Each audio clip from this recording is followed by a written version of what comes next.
back issues and stuff, but we can still work with special needs kids and have a good time. You know? I'm not the teacher. We have volunteers that are there to help the kids on a more individualized basis, but okay. It's like you can have the worst week in the world, right? Okay. And you walk into class, and if somebody does something good, it's like the whole bad week erased. Yeah. All right, we're about 30 minutes out. 30 minutes? Or 30 seconds, I'm sorry. I was going to say, where'd you have me here so early? 30 seconds out? Yeah, I know, right? Yeah. Crazy lady. Yeah. People join in, they get to see us. Yes. Uh-oh. It's exciting times. Exciting. All right. We got 15 seconds, and then we'll be live on the radio. You can be watching any parade. Oh, yeah. I'm going to be there somewhere. You know me. With what group?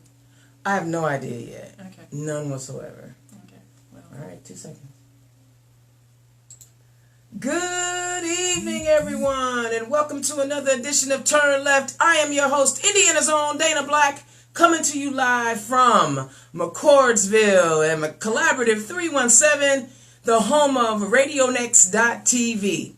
We bring this to you every week. Hey, listen, if you have not done so, please go to www.radionext.tv and sign up to be a sponsor for our shows. We're all community all the time.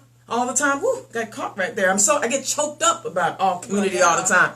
Please feel free to join in and help us bring quality content to all the listeners and Facebook watchers of Turn Left and all the other shows that are on this platform, because we really are trying to bring the community information that it needs. So, you know me, I'm going to take a few minutes, talk about some things from the week. First of all, I enjoyed my weekend in Cincinnati with my wife. It was a birthday weekend. We wanted to go down to the Underground Railroad Museum. We had not been there, and it's only 100 miles away. How dare we not have already been there?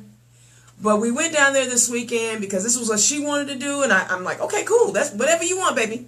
Right? Well, you're gone enough. Yeah. A happy wife, happy life. Yeah. And so we went, and the takeaway, and I posted about it a little bit today. The emphasis on this particular museum was the origins of slavery and how we got to the point where there was an underground railroad. And one of the things that struck me was most of the conversation and most of the exhibits talked about the economics of slavery, the economics of having humans in bondage, and the economics of free labor. And it just really struck me that for some Americans, because think about it, not all Americans could afford to own slaves. You had to be extremely, extremely wealthy to be able to own slaves. Think about it. Only the 1%, if you're going to tie it into today's terms, only the 1% in the South could actually own slaves. But what they were able to do was create a society around that and convince those people who were not even benefiting from slavery, in fact, were being hurt by free labor, people held in bondage. They convinced them that there was a need for these brown people to be enslaved. And so they try to do the same thing to the Native American, but it's kind of hard to enslave people when they know where they are. They know where they live. They know the boundaries. They know the landscape. But when you bring people over from another continent and the brutality in which they existed, it's kind of hard to escape. I'm not talking about Kanye West because I think he's just really messing with y'all, really. I think he just wants to see how much attention he can get by being the black version of Trump.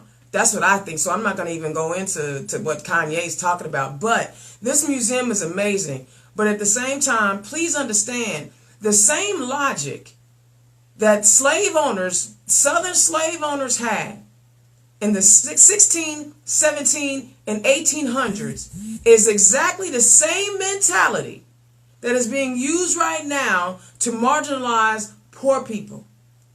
Working class white folks who want to blame everybody else for their lack of success, I guess is what I want to call it. The 1% is convincing you that it's somebody else that's creating this for you. And they were the same people were able to convince these white folks who now with slave labor, where can you go work? If you're in the South and you're not a farm owner or a plantation owner, where do you go work? How do you get paid? But they convinced you that slavery was the right thing to do. So my takeaway from that was, again, the economics of slavery bears truth to 1 Timothy's, the love of money is the root of all evil. And you can see it manifesting itself in different ways here in 2018. No, we're not slaves. Maybe, depends on, maybe slaves to that paycheck. Actually, I could say we slaves to the paycheck because I know that I stayed in a relationship much longer than I should have with an employer at one point in my life because of a paycheck. So maybe we are slaves to the paycheck, but at least we have the freedom to move around, nobody selling our families off. Because there was some brutality involved there. So I'm not trying to Kanye wash it. I'm not trying to Kanye wash slavery, but I am trying to say if you get a chance, go to Cincy, visit the Underground Railroad Museum, and then you'll learn about the courage that it took for people of color to say, I will not live in bondage. I want to be free. I will die before I stay in bondage any longer. The power that black people had to have in that time to say, I'm not doing this anymore, is powerful. And I know that that's the cloth that I'm cut from. When people want to come for me, I remind them I am a descendant of the survivors of the Middle Passage. So be sure when you come for me, you come correct, because I'm just saying, if you think about what you're doing before you do it, sometimes it sounds good.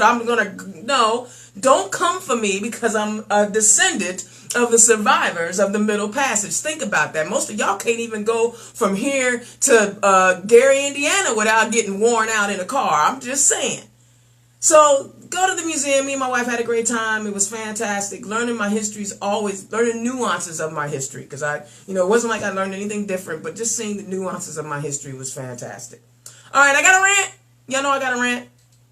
So I always got a rant, Penny. Come on. I always got a rant. So I saw an article today where Luke Messer, Republican from Indiana, and 18 of his homeboys in the State House are now lobbying the Norwegian Nobel Committee to give 45 the Nobel Peace Prize. So before my wife and I had a conversation this week. I'm gonna tell you a little story real quick. Well, me and my wife, we like to go out to concerts and things like that, but sometimes we just don't go because when we're in a crowd, people have a tendency to overlook my wife because she's in a wheelchair, and she will run over your ankles. She will get you. And so people turn around and they be wanting to get at her, and then I jump in and I'm like, no, you will not come at my wife who's in a wheelchair. So I walk in front of my wife when we're in crowded places like that so that she hits me in the ankles. And she asked me, she says, Dana, why do you do that? I said, because I don't want to go to jail because somebody did something incorrect to you. I'm telling you this story because my wife sat me down this week and she told me, she says, Dana, you got to be careful how you categorize and characterize people because I don't want it to come back on you, because when it comes back on you, I may not be able to contain myself. So I'm going to use better language when I'm dealing and talking about folks on the other side who want to do really, really strange things. All right? So Luke Messer and 18 other Republicans signed a letter saying, hey, look what he did. The Korean Peninsula is at peace. And well, first of all, the Korean Peninsula is not at peace yet. So quit playing. Kim Jong-un could just be playing with y'all right now. But my question to you, all of you 18 Republicans who took the time to talk about putting together a letter to send to the Norwegian Nobel Committee. Where were you during the Flint water crisis? I didn't see a letter from you 18 Republicans saying, hey, there are citizens in the United States who do not have clean water. They're being contaminated. Where were you? Where was your letter? I didn't see your letter. I didn't see it anywhere. I didn't see anybody talk about Luke Messer wrote a letter. Luke Messer, hey, you're from Indiana. Where was your letter when the young daughter, the young 3-year-old was being poisoned by tainted lead in the soil? Where was your letter saying, hey, these are Hoosier families that need our help? Where, 18 Republicans, where is your letter asking for more assistance to Puerto Rico, who are American citizens who are still struggling? See, I think all of y'all, and I'm going to be good. I think all of y'all got this public servant thing all messed up. First of all, I'm going to need each and every one of you 18 Republicans who signed this letter to get off your knees for number 45. Because you're not doing things for the people who elected you. You're doing things to make yourself feel good. You're doing things because you want to shine. This dude doesn't deserve a peace prize. He doesn't deserve a peace pencil. He doesn't deserve anything. He deserves to be gone, but we don't want Mike Pence, so we just gonna let him sit. But I'm trying to say is all that energy you putting in to prop up some falsehoods. There's some real work you could have been doing that you have not done. And shame on you for suggesting that he has anything to do with what's going on in the Korean Peninsula. He might, because you know that old saying, the enemy of my enemy is my friend.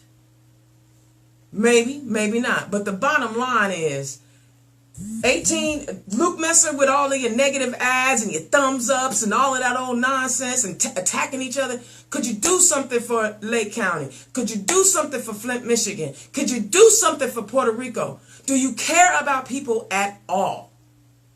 No, probably not. I'm just saying, these are the things that I see. I just couldn't believe. You know, the hurricane happened in September 16th, 2017.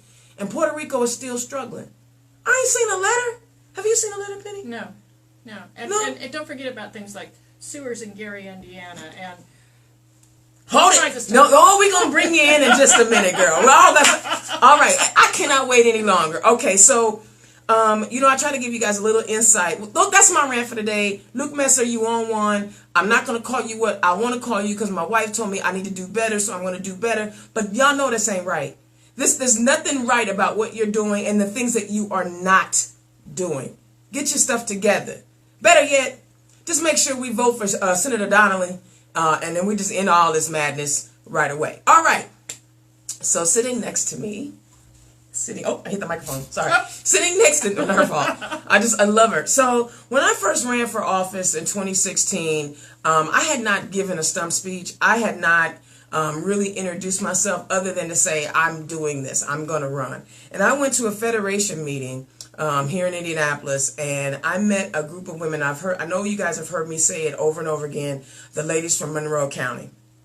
I had never received a check. I had never received a donation. I didn't know what to do. But these ladies literally said, look at our little sister. Let's hug her. Let's take her in.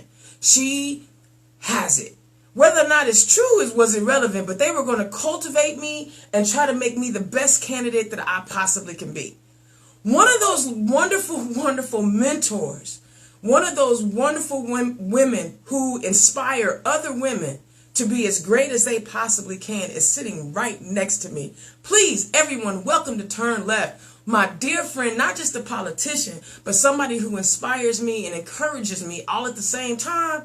Penny Githens. Welcome to Turn Left, Penny. How are you? Thank you. I'm great. And I'm a person who cries. So I'm a crier too. Oh, okay. I am a crier too. So, I can go on and on about how wonderful you are, but please tell the people who you are and where you come from, what you about. Well, I ran in 2016 for the state legislature with Dana. It wasn't exactly a fun run, was it? No, we both came up a little short. Yeah. But I wasn't tapped by the Democratic Party to do the kind of outreach that Dana's doing. So I'm running for the Indiana House the second time. Excellent, excellent. I'm out there. We're having a great time. I am from Eastern Monroe County, and the district covers Eastern Monroe County and the center part of Morgan County, which means Martinsville and Mooresville. Okay, okay. And what? Well, I grew up in Indiana. Okay, you're Hoosier. You're Hoosier. I am. Okay. And the things I see happening today aren't what I felt growing up. Okay. I felt like we had a really solid education system, that teachers were respected, that people wanted to go into education. I felt like we had good infrastructure. You know, we were the crossroads of America at that point. So they say. We were. Yeah. Unions were strong. People earned a living wage. If you were a family of 4, you could have one wage earner, and that would take care of the family. That's not true. We can have both adults and a family of 4 working at this point, and it's not enough. So give your high school a shout out. Richmond Senior High School. Richmond Senior High School. Now is that? I'm not telling you how many. You ain't gonna tell that. Okay. If I didn't ask the youngest person on my show how old he was, I'm sure Tech not gonna ask anyone else. That's okay. Okay. That's but and that school is in Monroe County. No, that's in Richmond, Indiana. Richmond, Indiana. I grew up in Richmond, and I have degrees from both Purdue and IU, so I'm a split brain. Oh my goodness, how did that work out? I mean, that's got to be like some kind of, when you go to an alma mater, reunion, you make sure you get your colors right? Yeah. Colors. Yeah. Colors. I'm sorry, I went back to that. Yeah. I went back to the late 80s. Okay. We're good.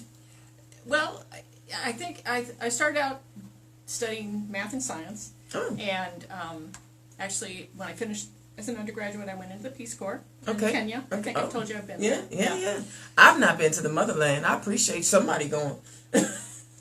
Wonderful people. Absolutely. Beautiful people. I mean, absolutely. Yeah. My students invited me into their homes. And so you were a teacher in the Peace Corps? I was a teacher in secondary high schools. And, yeah. Wonderful experience. And what subject did you teach while you were there? Different sciences and math. That's what I was trained to do. But then I came back and decided to go to graduate school and studied child development, and ended up with a master's degree in educational psychology from IU. So it's sort of that experience made me shift in terms of, instead of hard sciences, doing more social science type of work. Okay. It would be really cool to have a real educator helping to create policy on education. Oh, you think? I think, anyway. I'm not an educator, but it just makes sense to me. Well, yeah, and I think you come at it from a very different perspective. And as somebody with sort of a science and social science background, you come at things asking questions in a different way. Sure. Especially when you're interested in policy, you ask for real data, not alternate facts. Right. Right. Or made up truths. Yeah, or you might even talk to more than one person, or really more than one. Yeah, or watch something more than Fox News. Yeah. Or tweet about it. Yeah. And then read your own tweets. And then, wait a minute, and then spin yourselves in circles. They are spinning themselves. How does a Stormy Daniels make the President of the United States spin himself into circles? Anyway, I'm not going there. That's the storm. Wait a minute, the name should have told you to go in the other direction. Exactly. Yeah.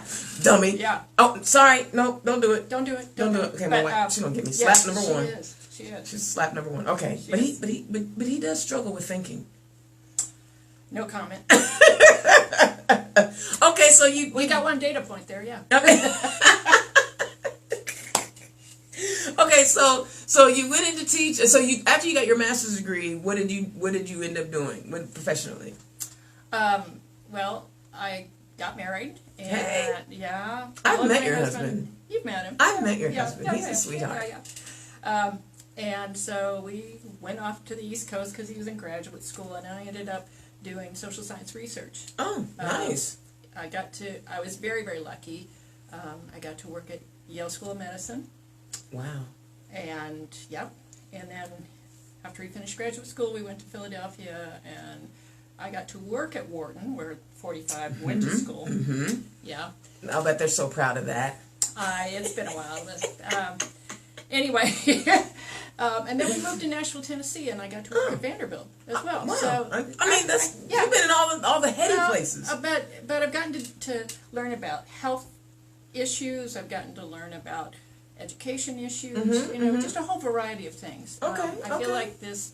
I wouldn't refer to myself as a Renaissance woman, but I've certainly had a broad set of experiences, I guess. Yes, you're very learned, and you have experiences that supersede, what's going on in Indiana, which probably gives you, just different insight on what the 92 counties look like and what they could, use. Well, there's nothing homogeneous about the 92 counties. Right. So nothing. No, and so we need to respect that.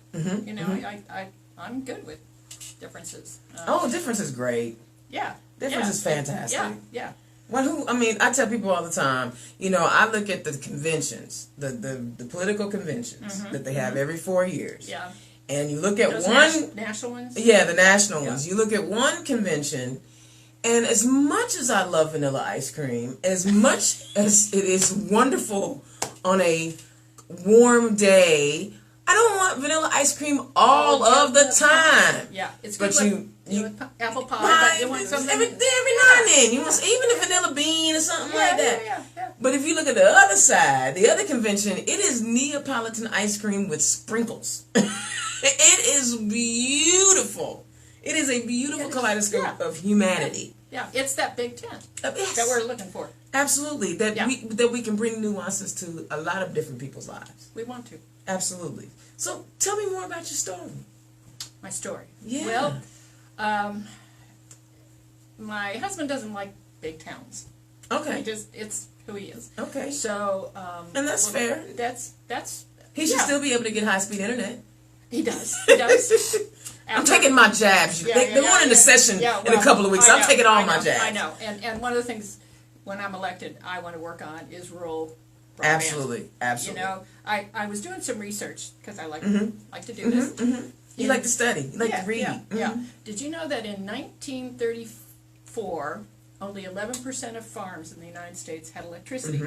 Okay. Now this is important because of pumping water out of wells, for light, for they didn't have things like milking machines and stuff. Right. All kinds of things that farmers rely on now. Machines. I can just see little data. Anyway, go ahead. So during the Great Depression, there's not much going on for a lot of people. Right. The Roosevelt administration decided to start the Rural Electrification Administration. Absolutely. I remember that. Okay. I remember reading about it. Well, you were. Yeah, I was not quite. Yeah. Me either. Yeah. Yeah. I think my mama was only like 5 years old. So. So within a couple of years, they actually started the work, and by 1952, so that's not a very long time frame. It's 20 years, about 25 years. Less than 20 years. Yeah. Over 90% of the farms in the U.S. had electricity. So if we have the will, we can do this. Wow, that almost sounds like socialism, though. Electricity? Yeah, the government made sure everybody had electricity. Look at that. Look at that. The government provided a service. Provided a service. Wow. Not that I'm to people, because they realized the good in it, and it wasn't about profit margins. No, they put people over profits. That's my new hashtag I've been running around saying. People over profits. Right. Same thing. That's when we and really and to go forward, Eisenhower did the same thing with the highways. With the highways, he recognized that there was a benefit to society to make improvements for the humans that inhabit it. What you know about that? Yeah. Well, we need to be working on this. Broadband really impacts what kids do in school. Because they're given all this homework these days. It impacts farmers. Because of understanding different things that go on. We need it to attract small businesses, to help small businesses grow in the rural areas. And rural areas include small towns. It's not just farms. Absolutely. Our small towns are dying. They are. With industry leaving, yes. We've got to bring them back somehow. Absolutely. To maintain sort of the personality of our state. And what is so interesting to me is we passed the two workforce development bills this year, Right. and Holcomb signed them. He was super excited about them, but we still are not going to get Amazon, and we're still not going to get some companies that are looking for places to relocate because we're not dealing with our quality of life issues. Right. And until we start to deal with our quality of life issues, yes, those small towns that could recover with new industry are going to struggle because people are like, yeah, I'm not sending my employees there. No. And hand in hand with that is that we've got to work on education. Oh, absolutely. Nobody new is going to move in. Oh, absolutely. If we don't have good education for the families. No, they're not doing that. They're not going to do that. No, because they can't educate the kids. Yeah, you've got to have good infrastructure that includes that broadband. Mm-hmm. You've got to have good roads. Mm-hmm. You've got to be able to get the goods and services to market. Absolutely. And you've got to provide good education. So tell me what you think about, and I'm, normally I have like a little script that I go by, and I have everybody talk about what they're running for, and I want to switch it up just a little bit. I mean, because you and I are homies, and I just enjoy talking to you, right? We're good. So tell me, you as an educator. Well, I haven't done that for a long time. And that's fair. Okay, but you understand the nuances of what education looks like for students, because you also went into behavioral studies. So that means that you understand not just the impact of the right curriculum, but how the impact of that curriculum could have on children at different levels. So to me, you're much more nuanced in education than just being a teacher. Please don't take that the wrong way, teachers. I know that you're amazing, and this is about you, actually. Yes. Tell me your feelings right now, seeing what's going on in Oklahoma and what's going on in Kentucky and what happened in West Virginia and in Colorado, with teachers, basically saying, "Yo, we can't do this anymore," and having to walk out. I wish I had cheerleader pom-poms. Okay. I'd be out there with them. Okay. Okay. I mean, holding up the pom-poms and shaking them. I know that it's not legal in Indiana for public school teachers to go on strike. But guess what? When school's out, they could be marching in the streets of Indianapolis. Absolutely. I hope they do. Let's get them out there. I hope they do. I struggle with the idea. Look, nobody likes to pay taxes. We can say that until we're blue in the face. Nobody likes to pay taxes. But if you get good return on those taxes, people are less angry about doing it. Absolutely, and it's an investment. Right. So, and when I hear the naysayers about the teachers walking out talking about, well, it's at the risk of the children and the children are being harmed, but some of these teachers are walking out of schools that have no heat, they have no air, they have older books, they have outdated crumbling buildings. So how is that any better? How is sitting a child in a space that is not safe, not made for nurturing? How's that better? Well, you forget some of these buildings could even still have asbestos and lead paint. Okay, like the city county building. There's a lot that we should be taking care of, and okay, so when I say I haven't done education. I recently retired from the IU School of Education, where I was overseeing a research project, was coordinating it, that put me in contact with IU students. Okay. Well, one of them was an IU undergraduate, and when she finished, she had dual degree in general education, general elementary education, and special education. She could have gone to work in the Bloomington school systems for about $33,000 a year. Okay. Instead, she went to Chicago, where she started at $51,000 a year, $18,000 a year difference. And if she stayed there for 5 years, she gets $15,000 paid off of her student loans. Shut up. Now, if Chicago can do this, why can't we? We can. We just don't want to. We don't have the will. We don't want. Yeah, we don't have the want. We have legislators. Who are sitting in our General Assembly, who care less about humans and the quality of life of people than they do their campaign contribution overlords. Can I call them that? Is that Call better? Call what you wish. I'm trying to be good. I know. But, I'm working hard. But somebody corporate whom I campaign. admire Yeah. says our budgets, this means federal and state government budgets, they reflect our values. Absolutely. So do we value kids? I value kids. Good. Do we value families? I value families. I believe we should be doing universal pre-K within this state. Okay, come on. It saves money long term. But right now we're thinking like a corporate sort of, I don't know, we're talking about corporate kinds of things so that we look at the bottom line, to quarter, yes, year to year, instead of 18 years down the road, 20 years absolutely down the road. Government should have the wherewithal to think long term. But we keep electing people, unfortunately, who don't have that capability. Because if they did, I mean, let's talk. I mean, SB 309, the anti renewable energy bill. How short sighted is that? That falls right in line with how we look at education. We're very short sighted. It's all about now. Let me pocket what I can, and the rest of us be doggone. Right, and no matter what it does to the environment as well. No matter what. And so being from, Monroe County, Brown County, some of the most beautiful places in Indiana, and I wrote about it a little bit in IBJ this last week about, we don't have, oceanfront property and mountains, but we have Brown County and Monroe County.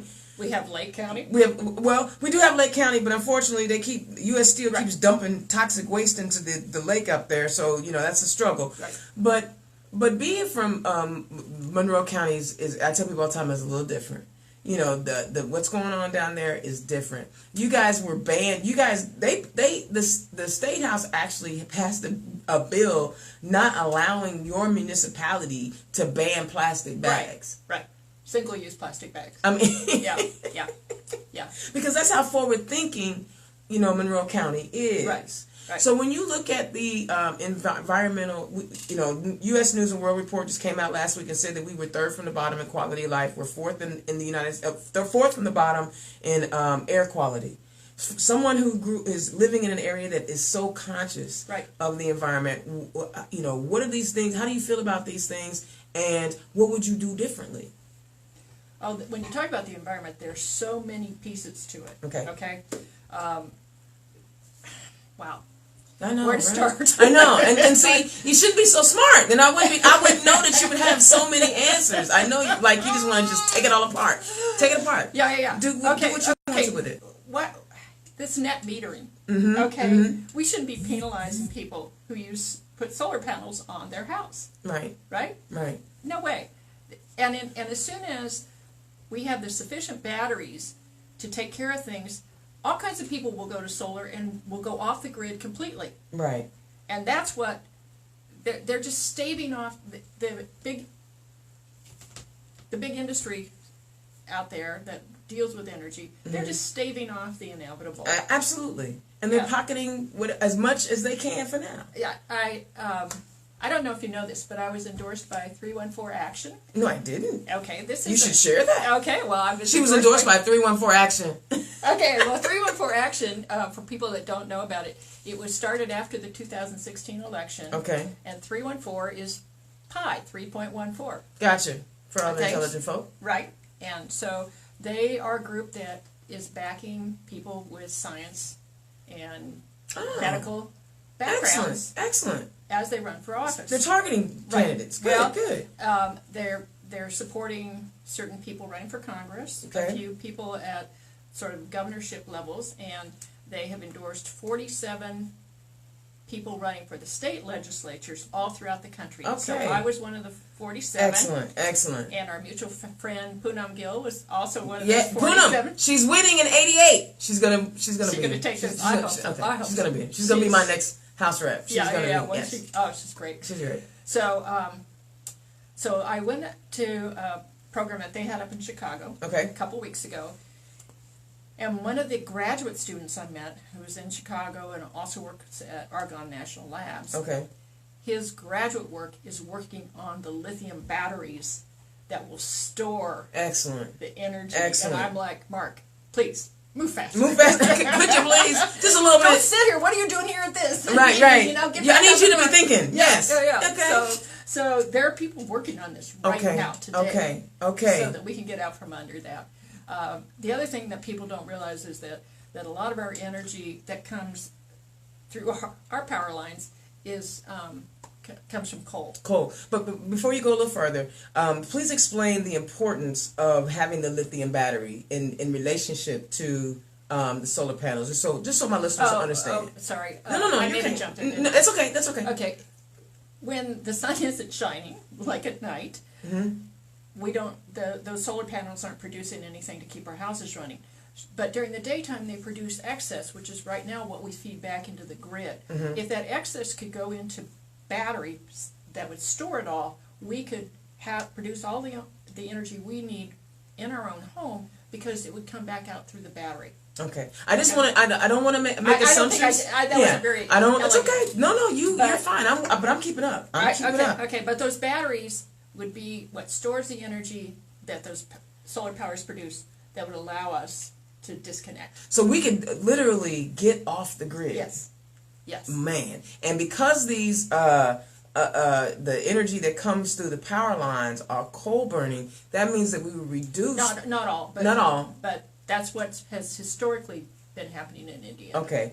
And so we would, if we could get off the grid, that would drastically reduce the amount of coal that we would need to burn for electricity. Right. And part of that, when we talk about the environment, Indiana has more ash coal pits than any other state in the country. I've heard two different numbers. I've heard that we have 80, and I've heard that we have 88. Okay. I'm not quite sure how to go figure out which one of those is correct. Okay. But the problem is that coal ash contains pretty toxic chemicals. Yes, it does. Boron, arsenic. Arsenic. Yeah. We all know about arsenic. We've all read a mystery story. Yeah, you know? Agatha Christie or two. Yes. Yeah. So anyway, the thing is that these are in pits that if water comes down through that coal ash, it then leaches the chemicals into the groundwater. And so what environmentalists are asking is that the coal ash be put into pits that are lined, that have so that the water doesn't penetrate, right? And have a cap on it. Well, the people in the electricity industry just want the caps. They're ignoring the fact that if water can go down, if the groundwater rises, it can also go up into those pits. Yeah. Which is why we need those liners. Yes. And they're not, and those coal pits are not even, those coal ash pits are not even regulated at the same level as the landfills. Right. Which is insane. Especially since there've been breaches. There's been breach here in Indianapolis into the White River. There's been, I've been told, 2 breaches in the one in Morgan County. And that particular facility sits just miles from the home of my opponent. The chemicals there could be going into water wells. So we're not, and in fact there's data that suggests that it is, but the industry, in this case Indianapolis Power and Light, is saying, well, we don't quite know the source and we want to do other testing. Wow. So basically they're just kind of trying to pacify people into saying, the science isn't true yet, like, global warming. I don't mind additional testing, but we have to say, okay, it's time to stop testing and do something about it once we have enough data. But they don't want to do, they want to drag it out because then they have to spend money to take care of it. See, and that's what I talk about when I hashtag people over profits. The amount of money that you would have to spend to make our soil and water safe for humans to inhabit Indiana is worth it. It is not a burden. It is not. But also, you have to stop and say, where do we spend our money? Right. Do we spend it on healthcare because people have been poisoned to death? Yes. Or we do it to prevent? Spend it now, spend it later. Yeah. But then they don't want to give you, or they don't want to help you because the tax bill ended the mandate. So now, healthy people don't have to buy in, which means, those that are older or sicker or whatever younger and sicker, born with, issues, they will always have a higher, cost of health care and a lower quality of life because of it. It It just annoys me that we see, the thing is, we allow it to happen. Right. Penny, we allow it to happen. Well, how do we allow it to happen? Because we keep electing the wrong people. Here's somebody right here who understands the science behind keeping people as healthy as they possibly can. She just explained it to you. She just explained to you about how solar panels and batteries can reduce coal and the coal consumption. And the reduction of coal consumption reduces the amount of coal ash pits, which reduces the amount of toxins that go in the soil. This is somebody that gets it. Why are we voting for people and electing people that don't understand the importance of taking care of humans? Give me something else to talk about, because we on a roll, baby. Oh, well, okay. Tell me, okay, so we talked about education, we talked about the environment. Give me something else off of your campaign that you're focused in on. Wages. Okay. People need living wages. Okay. And I also am very discouraged by the wage gap that exists in Indiana, for the wage gap between men and women. Yes. Nationally, it's women earn 80 cents on the dollar. Those are white women. White women, yes. Yeah. Women of color struggle even more. Yes. Yeah. Except for Asian women. Exactly. Yeah. They actually do better than white women. Yeah, they do better than white women. So we need to learn something from them. We do. Yes. We do. And hello, say it again. Oh my God. Thank you. Well, I don't know if people understand why I went there, and I'm not even sure if I understand, but it's like, the acknowledgement that, white folk don't always have all the answers all the time. Maybe that's what it was. Whoa. and sometimes we people of color, we think that that's what white people are thinking, like they know everything all the time. Whether or not y'all do or not is irrelevant. It's just sometimes the behavior, we go, y'all just think y'all know everything. Did you forget that Eli Whitney was the one that... Oh, I didn't forget. Yeah, okay. I know about... But see, they don't teach you that in school. They don't teach you, about black inventions. They only teach you that we were great because we opposed oppression. That's what they teach you. They teach you black folks were great because we opposed oppression. If we hadn't been oppressed, we would never have been great people, which is hogwash. That's some Kanye West mess. Well... And don't you love, like, the movie and the book Hidden Figures? And about how that celebrated intelligent, hardworking women. And the killer part is, why didn't I see any pictures? Listen, I never did either growing up. I don't expect to know every engineer that worked at NASA. That's impossible. There were way too many. Well, yeah. But how come there was never just one image of these black, and they call them computers, for goodness sake. Right. Why never an image. Why? We gotta correct it. Well, we just gotta move forward. Yeah. We gotta move forward. Anyway, I'm sorry. Living wages. This is what happens when me and Penny get together. I know. We get together. I'm sorry. Okay. Because I want you to talk about your campaign, because I want people to vote for you. I mean, so in Indiana a couple of years ago, women were at 77 cents on the dollar for men. We backslid last year. We're back to 76. Okay. So why are we backsliding? Well, women make up a majority of the people who earn minimum wage.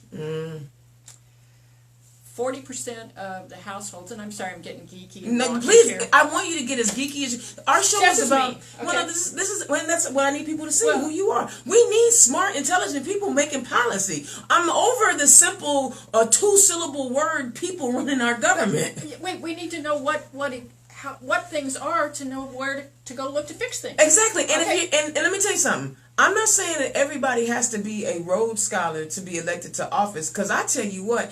If I could get Chuck Jones to run for something, so I'm not saying. First of all, he's a man's man. You know what I'm saying? He's not a wimpy dude who is gonna wither in the corner because some other dude, made fun of him on Twitter. So I'm not saying that you have to be like a Rhodes Scholar to be elected official, but please geek out. Come on. Okay, well, so 40% of the households headed by single women live in poverty. And they're usually the decision makers and the caregivers of family. Yeah, and if you're a single head of household, that means you're making all the decisions on your own. Healthcare decisions, your there's nutrition. Increases more stress, which means that you're more likely to be sick. Which it just builds and builds and builds. The other part that I feel like the Republicans should step up and own is that when we keep wages down, we keep corporate welfare up because we are paying for food stamps. We are paying through the federal dollars for Section 8 housing. We are paying for Medicaid. If we could increase wages and get people out of poverty, come on, we could reduce the portions of our budget that take care of what I just called corporate welfare. Right, because we subsidize businesses. Yes, we do. Not just yes, we do. We give tax abatements. We're lowering taxes, and because they refuse to raise wages to a livable wage, right. we are now then subsidizing their employees. Yes, we and are. You know what? And there have been natural experiments, Dana, where in one state or one municipality they have raised the wages. Okay, next door they haven't. We don't see a shock from inflation, which is important. Not just Seattle. In Minnesota versus Wisconsin. Minnesota raised their minimum wage. Okay. Minnesota is doing so much better than Wisconsin in terms of the money that they have for their state budgets. It's a balanced budget. The money they can put into education. It just hands down. Minnesota is doing better across the board. Wow. We need to look at what's going on there. Okay, we could do those things. The model's there. Absolutely, but we can choose to follow the Kansas model. And the Wisconsin model. We choose to go with this ultra conservative, nonsensical idea that if we keep corporate taxes low, then everyone will benefit because of the trickle down. And like I told the Southside Club on Monday night, don't piss on my leg and tell me it's raining. Well, and trickle down doesn't work. It never has worked. What worked is trickle up. Exactly. When we taxed corporations at a higher level and forced them to put money into pensions, right, to help subsidize seniors as they get older, everybody did better now. Right. But there was always, and Penny, me and you, this is going to be me and you right here. There's always been a segment of our society who have still been left behind. And it has not been based on race. There has been a war on poverty since forever. Well, but there's also, since the Reagan era, when he closed down so many mental health institutions, we basically have a war on the mentally ill, too. Oh, my gosh.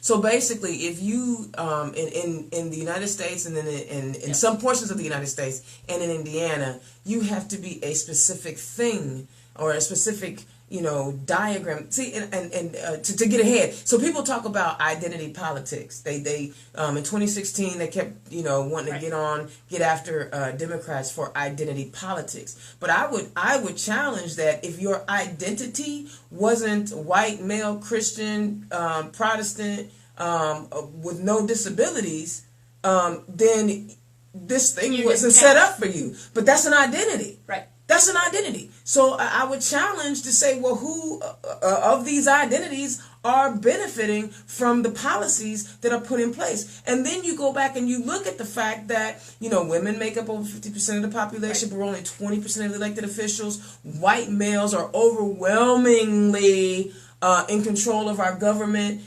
overwhelmingly the leaders of our corporations. Right. So if you don't fit that mold, you don't get the opportunities, then what? Don't give me that identity politics when if you're not a specific identity, you don't get the same advantages and the same hookups. We are the richest nation on earth. It gets back to our values. Absolutely. And do we value individual people? People over profits. Hashtag. And Dana, I have a son with autism. Yeah, I do. Right? I've had to fight for a lot for him. Mm-hmm. And because of that, I know a lot of families, a lot of individuals who are differently abled. Yes. I don't. And that's I don't want to call them disabled. I got you. They're not. I mean, you're talking about your wife who's uses a wheelchair. Mm-hmm. That doesn't define her. No, it doesn't. She's a businesswoman. She's a mother first. You better give her mother moniker first. And she raised a son who was diagnosed with autism and was blind. So she knows. Sure. And each one of these people has worth.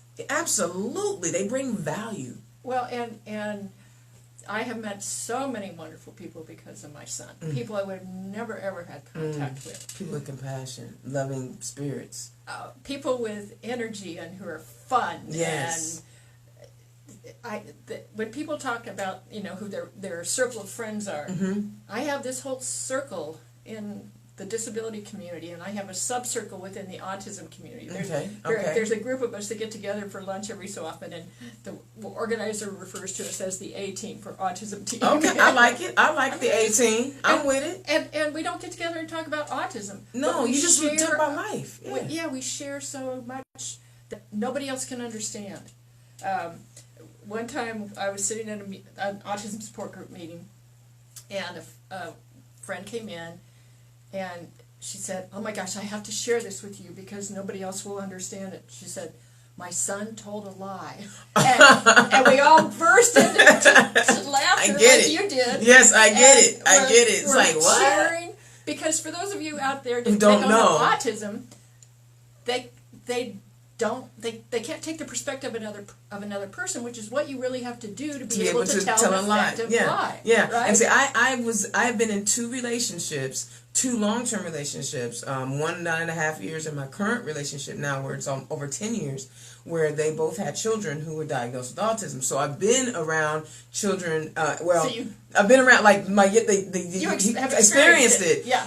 And I tell you that the craziest part, I guess, for me as someone who wasn't a parent, was watching the young person with autism mature naturally. Right. And when I mean mature naturally, like he's starting to feel all of his body, right? And it would make me so uncomfortable because I'm like, I'm the person with no kids, and he's just comfortable doing what he's doing. Right. And I'm like, oh my God. And his mother said, "Baby, just tell him to go to his room." And I'm like, oh yeah, because their bodies are still doing what they do. I mean, I've learned so much, and just and they just and I don't want to keep saying they, but it helps those of us individuals who with autism. Right. They just want to live. They just want to be. They just want to exist. They want to be happy. They want to have friends. They want to And Quentin Coleman, who is my wife's son, he just wants to eat up everything. Just give him all the. He literally takes your hand, kisses you on the cheek, and sees what you're eating or drinking. Because that's all. If you got something in your hand, it's wonderful for him. He loves shiny. And I'm sorry. Those are just those nuances. No. I would have a good time with him. Oh my God, okay, yes. But before the show started, I have to tell everybody. I told Dana that 18 years ago I got to be part of helping to start an adaptive martial arts program for kids with special needs. Yay! It was through the YMCA where I live. I want to give a shout out to them. Yeah, absolutely. They're a huge part of it. And my pyramid karate people, I'm interviewing a martial arts. All right, pyramid karate. I had to stop training after a while, yeah. But I can still volunteer with these special needs kids. We have the class. It's been going for 18 years, which is a pretty big deal. For any class to keep going for that long. Yes. It's wonderful. And as I told you earlier, I can have the worst week in the world. You're like, it's Friday and I'm done. And, you're just ready to go. I walk into that class, and if something good happens, oh my gosh, the week is forgotten. Yeah. Because somebody had something good happen to them. Yeah. And you were part of that. That's what's up. And sometimes it's something happening to the parent of the child even. Oh, that's because what's they've up. seen their kids progressing and doing wonderful something things that they didn't do when they walked in the door. Penny, I wanna say this because I think the listeners need to, because we are in our zone. We just went there. We didn't mean to forget y'all. We're here. We love you. We're here together. But can you imagine, Turn Left listeners, if we had somebody in our state house that displayed the level of compassion and concern about other lives as Penny Githens does? And I'm sure that there's some out there, and I'm sure that there's, of those 70 Republicans in the House, not all of them are cold-hearted, turn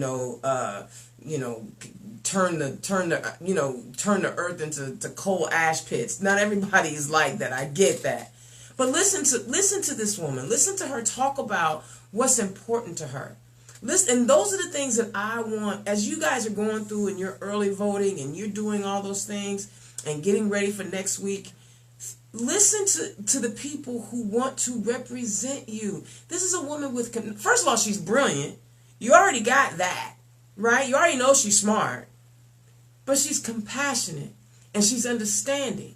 And those are the kind of folks that we want writing policy. I bet if you were in Congress right now and you had to get 18 of your homies together, the first letter you would be writing wouldn't be to give some client, give the 45, give 45 a Nobel Prize for work he hadn't done. I imagine one of your letters would be to, how can we improve our communities? How can we improve the, the lives of the people that have charged us to look out for them? Government is supposed to do collectively what people cannot do individually. Say it again. Government is supposed to do collectively what we as individuals cannot do. I cannot go pave a road. No. I always tell people, if they don't like, paying in, go on and put a plow on the front of they bins. So when the snow come, you ain't got to just plow your way through. Just go and put that plow on your bins. Yeah. Take care of your own trash. Take care of your own trash. Yeah. Some people, they don't take care of they don't take their trash at their house, let alone they got somebody that does it for them. Street lights. Oh, yeah, you want to see? You want to see at night? Yeah. Yeah, all that. I mean, there's so many little things that we do as the government. Yeah. And as I've been out talking with people, I feel like is my responsibility too, is to help people understand the difference between what goes on in a city versus a county versus the state versus the federal government. Absolutely. Because we all take on different portions of that. Sometimes they work together. Sometimes they should work together and don't, of course. Especially when the controlling factors are at odds.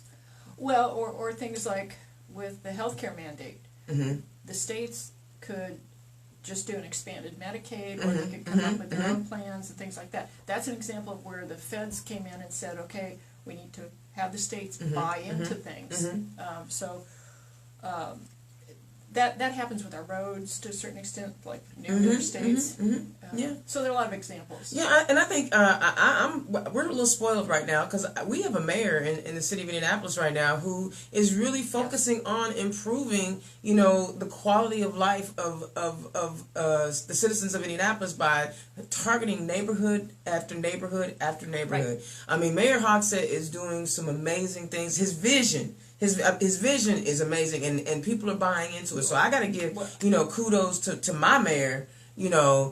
Speaking of which, my mayor and Stonewall Democrats, May 15th at the Athenaeum at 6 o'clock, 5 o'clock, 5 to 7. Anyway, so Penny, before we only have a few minutes left, tell people where they can find you, because I want them to volunteer for your campaign and I want them to donate to you. Well, thank you. Yeah, I do. Okay, well, you can find me on Facebook at Penny Githens for Indiana.